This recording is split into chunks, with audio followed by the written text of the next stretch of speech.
Allez, hop, troisième vidéo pour le Creator Ribbonix Image MSO version 12 LBC Last Blue Concept. Je vous l'ai dit dans la vidéo précédente, je tiens à revenir, parce que j'ai un peu sauté les étapes, je tiens à revenir sur la boîte de dialogue icône, car il y a quand même des options qui méritent un petit peu plus d'attention et qui méritent d'être expliquées. Alors, je rouvre l'interface, je vais reloader notre projet. Voilà, ça sera notre projet. On retrouve donc nos deux boutons, notre séparateur et notre troisième bouton. Et là, par exemple, j'ai changé d'avis, je veux changer les icônes. Alors là, ça va être très simple. Il suffit de recliquer sur le bouton magenta à droite ici. Voilà, donc image MSO pour aller chercher un nouvel icône. Mais pour cela, ce que je vais faire, je vais non seulement aller cliquer là-dessus, mais là maintenant je vais vous expliquer comment fonctionne un petit peu et toutes les options que cette boîte de dialogue icône contient. Pour commencer, alors je vais vous l'expliquer, on a l'interface qui se sépare à peu près en deux, grosso modo. À gauche, nous avons donc des inputs en combo box et en text box, des boutons et d'autres boutons ici, etc. et des affichages de texte ici. À droite, nous avons la grille qui affiche les icônes. Au-dessus, on a deux text box. Le premier qui va nous servir à afficher dans quel mode se trouve la boîte de dialogue, et vous allez comprendre pourquoi. Et ici, vous allez avoir le nom de l'icône. Alors c'est vrai que c'est des noms un petit peu, voilà, c'est en anglais, puis c'est tellement, voilà, mais ça peut servir. Voilà. Bon, moi j'en connais pas mal, mais même encore aujourd'hui, j'ai un peu de mal avec ces noms. Mais bon, c'est quand même pratique d'avoir le nom qui s'affiche quand on survole l'icône. Voilà. Mais retournons un petit peu à gauche. Alors à gauche, nous avons déjà à l'entrée, donc à l'affichage de la boîte de dialogue, elle vous affiche que vous avez 8644 icônes disponibles. Ça fait un petit paquet quand même. Hein. Ensuite, un peu plus à droite, vous avez le bouton Help, et je vais vous l'expliquer, qui va vous réexpliquer ce que je suis en train de vous expliquer en fait. Voilà. Mais bon, vous aurez une piqûre de rappel à chaque fois. Quand vous oubliez un petit peu comment elle marche, vous cliquez sur le bouton Help, donc le point d'interrogation, et ça va vous aider d'ailleurs, je vais l'afficher. Voilà. Donc là ici, vous avez la présentation, le mode d'emploi, voilà. Donc les filtres, la combo box version. Choisissez votre version d'Excel, cela réduit la liste d'icônes à votre version parce que le Creator Ribbonix, je vous le rappelle, travaille avec les versions de 2007 à 365. Alors, bien sûr que si vous choisissez une version, vous allez avoir plus ou moins d'icônes. Forcément, parce que toutes les versions, dans certaines versions, il y a des icônes que dans d'autres, il n'y a pas, ou plus. Dans d'autres, il y a des icônes que les anciennes versions n'ont pas, etc., etc. Ensuite, la combo box thème. Si vous cherchez un contexte, un groupe, alors là, par contre, c'est peut-être un peu pour les plus aguerris qui connaissent un petit peu les mots en anglais, qui connaissent un petit peu les noms des groupes, etc., les noms des onglets, etc. Tout ça, c'est en anglais, ça n'a jamais été traduit, enfin, je ne l'ai jamais fait, parce que j'ai pas trouvé ça important sur les premiers temps. Voilà. Dans la version 2027 de l'année prochaine, effectivement, dans la nouvelle interface, je vous le rappelle, tout, absolument tout sera en français. Voilà. Et je peux vous garantir que c'est un énorme travail pour réussir à traduire tout ça en français, puisque on n'est pas aidé, vraiment, on n'est vraiment pas aidé par la documentation Microsoft, hein. Voilà. Donc, combo box thème, eh ben, si vous cherchez un contexte, un groupe ou quoi, et le combo box type, ben voilà, c'est le type de contrôle que vous cherchez, hein, les buttons, les toggle buttons, les galeries, etc., etc. Voilà. Les 3 combo box ont un bouton attaché, ils servent à effacer le filtre correspondant à sa combo box. Le moteur de recherche, vous l'avez vu dans la première vidéo pour la création de projets et donc mes premiers boutons. Voilà, il suffit de taper une partie de texte ou si vous avez une partie que vous connaissez de l'icône que vous cherchez, vous tapez Enter, vous cliquez sur la loupe et vous allez le trouver. Vous avez les boutons de A à Z, voilà, plus le underscore. Effectivement, c'est pour tous les icônes qui commencent par la lettre, hein, sélectionnées. Et après, vous avez des listes mémorisées, vous avez 6 listes à disposition, etc., etc. Et c'est là où je vais en venir, parce que de toute façon, il y a pas mal de choses à voir. Voilà. Donc, je reclique sur le bouton Help pour enlever l'affichage de Help. Et on va commencer un petit peu l'explication. Voilà. Alors, la première combo box version. La première combo box version, elle va vous proposer dans quelle version vous travaillez, 2007, 2010, 2013, 2016, 2019, 2021, 24, 365.1, 365.2, 365.3. Pourquoi vous avez 365.1, 365.2 et 365.3? Pourquoi? Pour la simple et bonne raison, c'est que Office 365 se décline sous diverses versions, et dans ces diverses versions, il y a 3 grands groupes. Les 3 grands groupes, c'est 365, vous avez la version Insider qui correspond entre guillemets, hein, parce que on peut plus dire comme ça, qui correspond à la click and run, c'est-à-dire c'est une installation qui est connectée cloud. La 365.2, c'est la version MSI, hein, tout ça, grosso modo, on pourrait la comparer à une version MSI. Et la 365.3, c'est, je vous le donne dans le mille, c'est les versions entreprise. Voilà. Et bien sûr, elles contiennent forcément soit 2024, soit 2021, soit 2019. Voilà. Selon les versions, selon quand vous l'avez installé, etc., etc. Voilà. Mais dans n'importe quel cas, voilà, vous les avez toutes disponibles.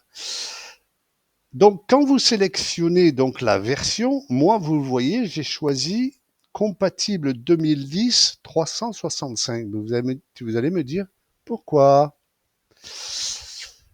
Eh bien, c'est tout simple.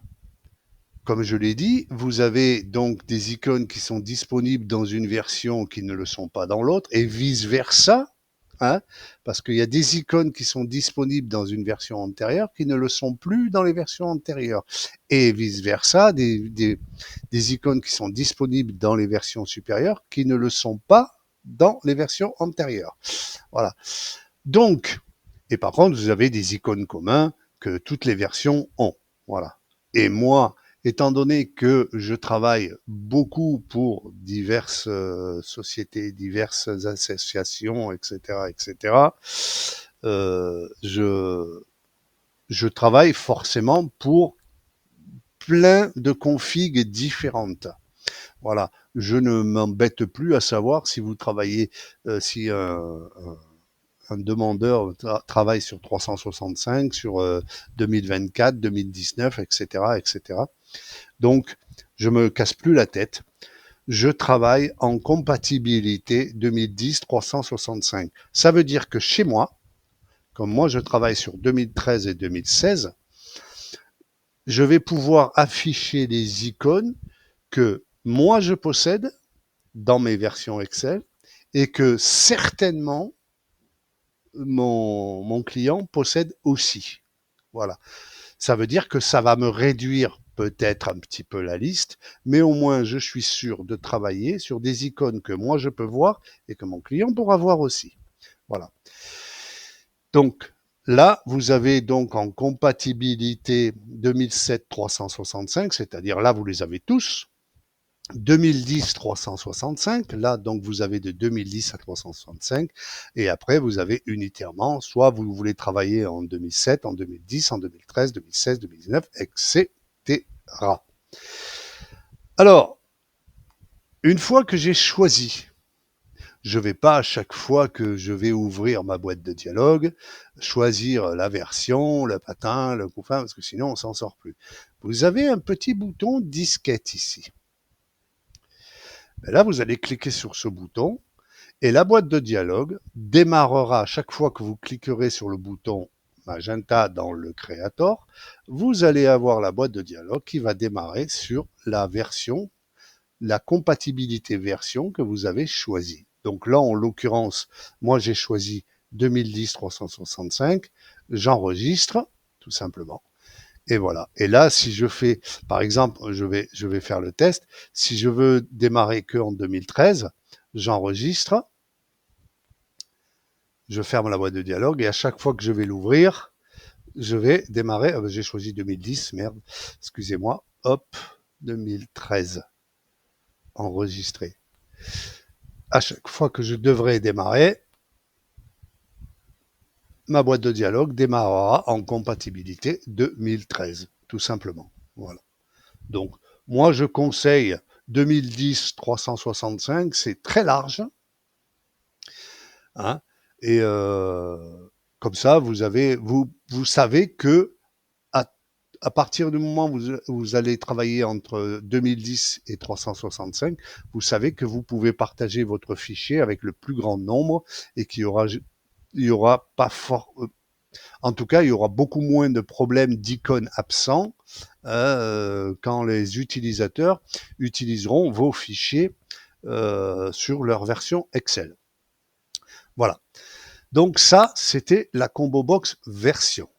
Vous avez maintenant la combo box thème. Alors la combo box thème, c'est effectivement tous les contextes où il y a les boutons. Alors ça peut être des menus contextuels, ça peut être des groupes. Par exemple ici le groupe font, hein, vous le connaissez. Je vais fermer ça. Voilà. Le groupe font, c'est le groupe police, c'est celui-là. Hein, vous avez le bouton gras, le bouton machin, le patin couffin. Voilà.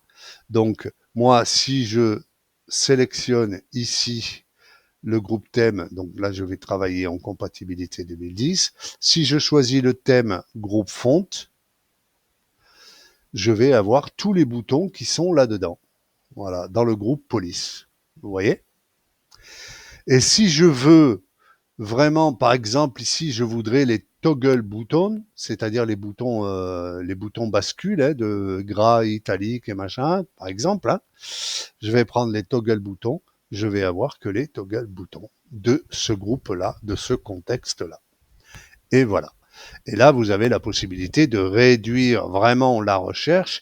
Mais comme je l'ai dit tout à l'heure, c'est vraiment pour ceux qui sont aguerris, qui connaissent vraiment les noms, en tout cas, ils en connaissent la plupart, hein, qui connaissent les noms, puisque c'est des noms à dormir debout, des fois à coucher par terre. Voilà. Donc, ça reste une option pour ceux qui sont aguerris. Et puis, de toute façon, au bout d'un moment, si vous en créez plusieurs, ou si vous revenez plusieurs fois sur vos projets, etc., vous allez vous y faire, vous allez reconnaître un petit peu ces éléments-là, petit à petit. Voilà.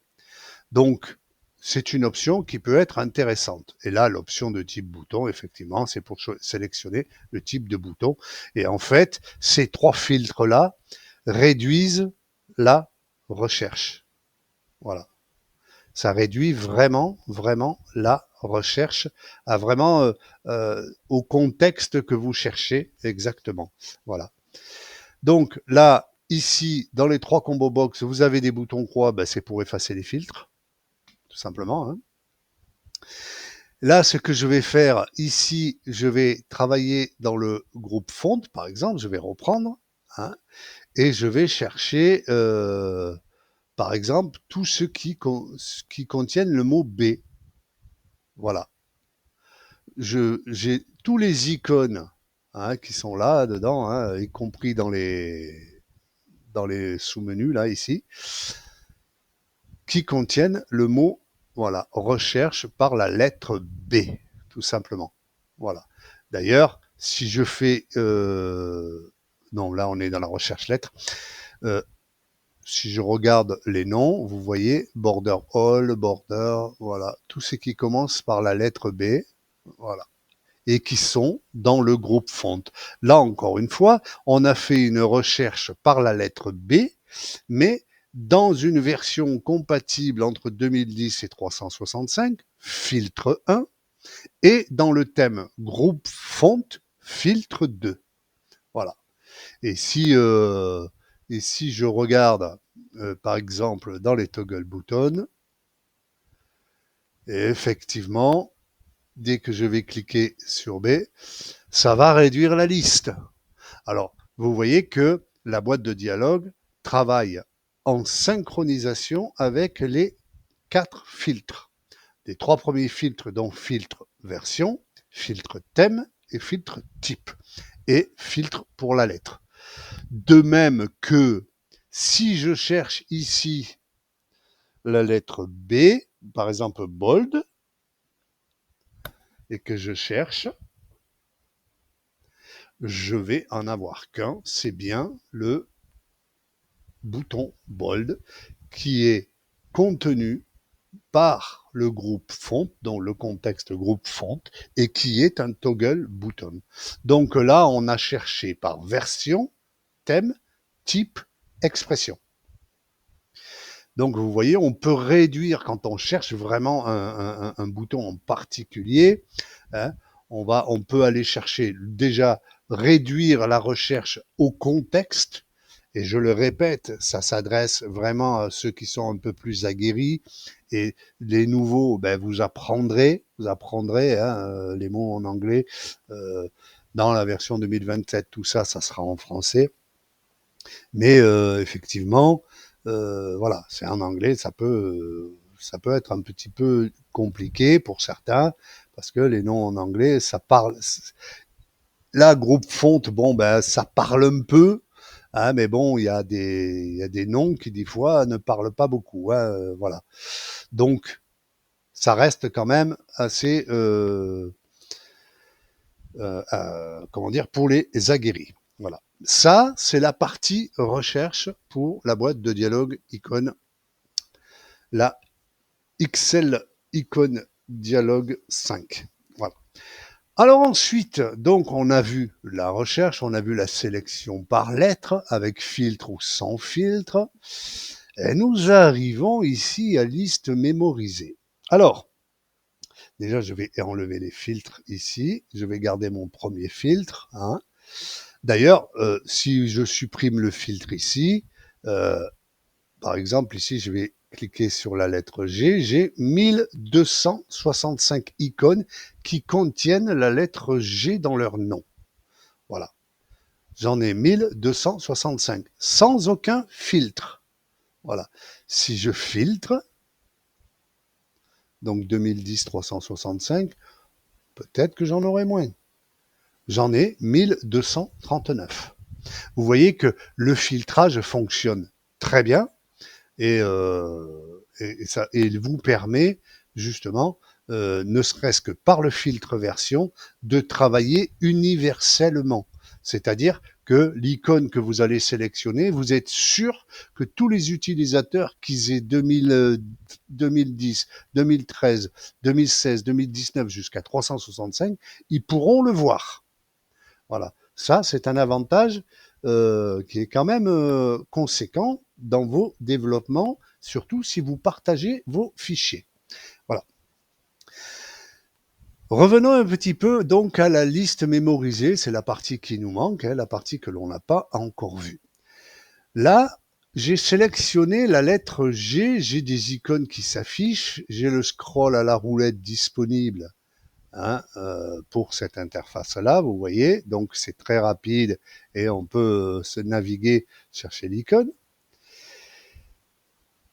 Et il y a des icônes que vous avez, pour certains d'entre vous, l'habitude d'utiliser, c'est-à-dire que des icônes que vous utilisez souvent, démarrer, fermer, supprimer, tous ces trucs-là, ou qui reviennent un petit peu dans vos projets.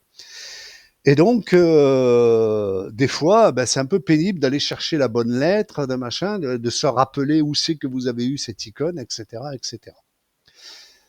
Pas de panique, vous avez la possibilité d'enregistrer 6 listes mémorisées. 6.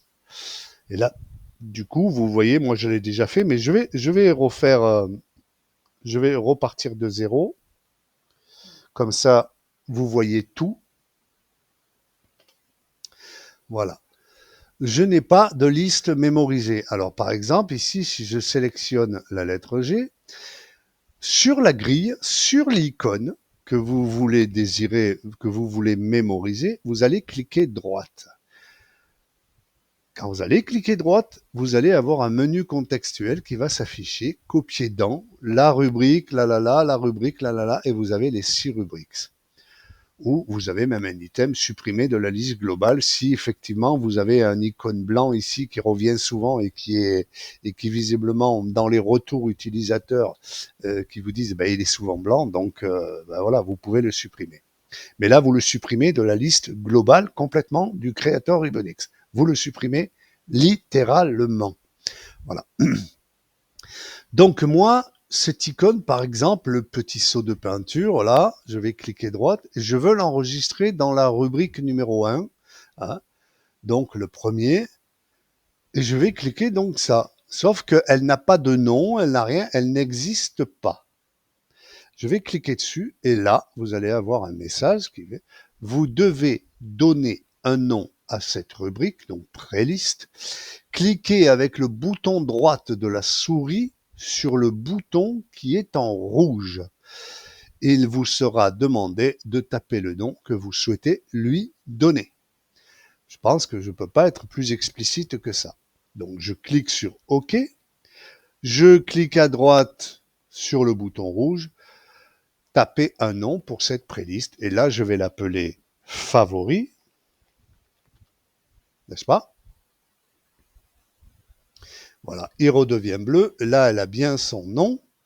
Et là, du coup, maintenant, je retourne sur mon icône qui me plaît et que j'ai envie de garder et que j'ai envie de mémoriser. Je vais recliquer droite. Et là, qu'est-ce que l'on voit? Enregistré dans la rubrique favoris. Voilà, ma rubrique, donc ma playlist favori, elle est bien mémorisée, elle est reconnue dans la boîte de dialogue, hein, et je peux cliquer dessus. Désormais, elle est enregistrée. Pour le coup, je vais même en enregistrer un autre. Voilà, cliquez droite. Je vais même en enregistrer un autre, tiens, voilà. Là, du coup, maintenant, je peux fermer, bien sûr. Si un jour je veux changer d'icône d'un bouton et que je veux des icônes que j'ai mémorisées dans mes favoris, je vais cliquer sur mes favoris et je retrouve mes icônes que j'ai mémorisées, c'est-à-dire ma liste de favoris. Voilà.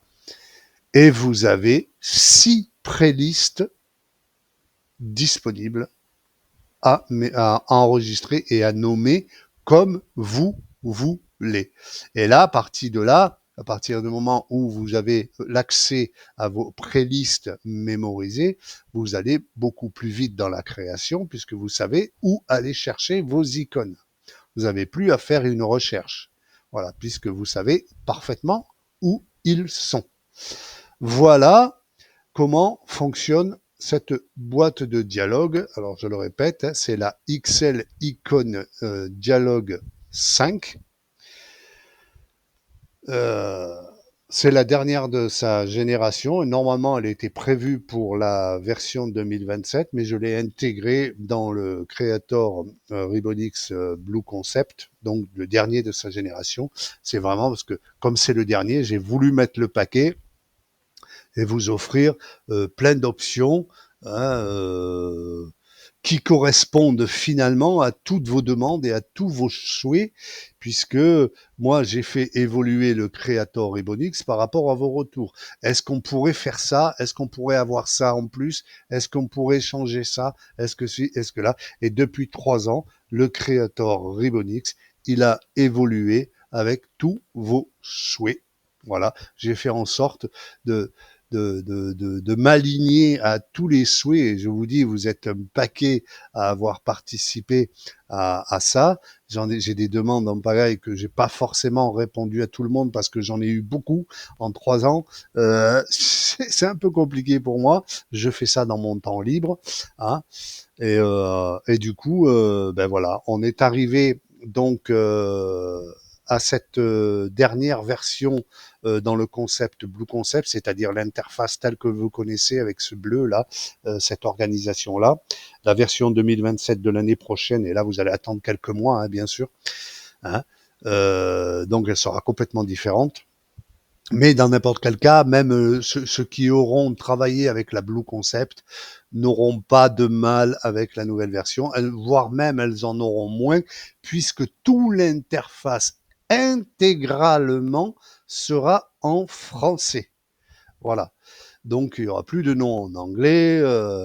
Voilà, pour ceux qui comprennent pas, des mots qui comprennent pas, etc. Donc tout sera en français dans la prochaine version. Mais on est arrivé donc à cette version-là avec toutes vos demandes et tous vos retours. D'ailleurs, je prends juste 2 secondes pour remercier Lolotte83 sur Excel Download qui a pris le temps depuis quelques versions, de tester, de passer des heures avec moi en réunion.